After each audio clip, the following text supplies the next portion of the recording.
We all encounter threads of adversity that weave intricate patterns of challenge, growth, and transformation. Today, I wish to delve deep into this universal experience, exploring the essence of adversity and the strategies we can employ to not just survive, but thrive amidst life's most testing times.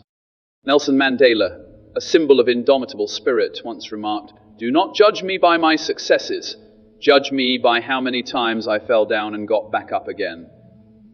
His journey, marked by decades of imprisonment and struggle, epitomizes the spirit of resilience. It reminds us that the true measure of our character isn't in the challenges we face, but in how we rise to meet them.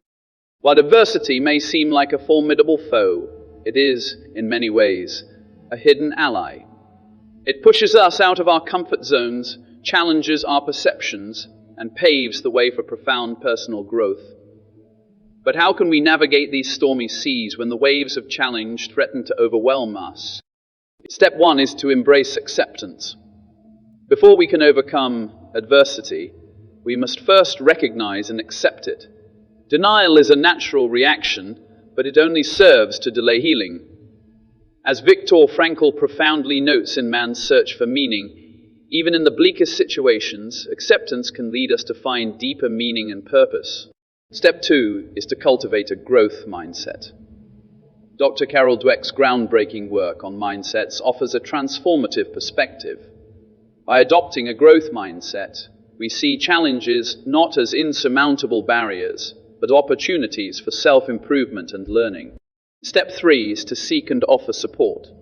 No journey through adversity should be undertaken alone. Whether it's confiding in loved ones, seeking professional guidance, or joining support groups, sharing our struggles can provide solace, fresh insights, and a renewed sense of purpose.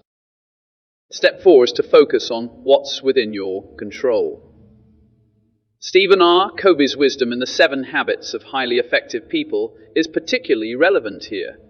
By concentrating on our circle of influence, we can channel our energies productively rather than getting lost in the vastness of what's beyond our control.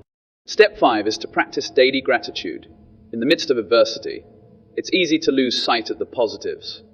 By actively practicing gratitude, whether through journaling or mindful reflection, we can shift our focus from what's lacking to the abundance that still exists in our lives.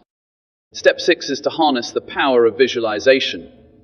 Just as athletes visualize their victories, we too can use this powerful tool. By visualizing ourselves successfully navigating challenges, we not only find a source of motivation, but also create a mental blueprint for overcoming adversity. Step 7 is to stay the course with persistence. Adversity often tests our patience and resolve. But as Winston Churchill wisely advised, if you're going through hell, keep going. It's this unwavering persistence that often leads to the most profound breakthroughs. Step 8 is to educate and equip yourself. Knowledge is power. Equip yourself with information, resources, and tools that can aid you in your journey through adversity. Whether it's reading books, attending workshops, or seeking expert advice, arm yourself with knowledge. In wrapping up, let us remember that adversity, though a challenging teacher, is one of life's greatest catalysts for growth. It molds us, refines us, and ultimately empowers us to emerge stronger, wiser, and more resilient. As the ancient Japanese proverb beautifully encapsulates, Nanakorobi Yeoki, even if we fall 7 times, we rise the 8th. Let's face adversity with courage, armed with the conviction that it's not just an obstacle, but an opportunity to discover the depths of our strength and the heights of our potential.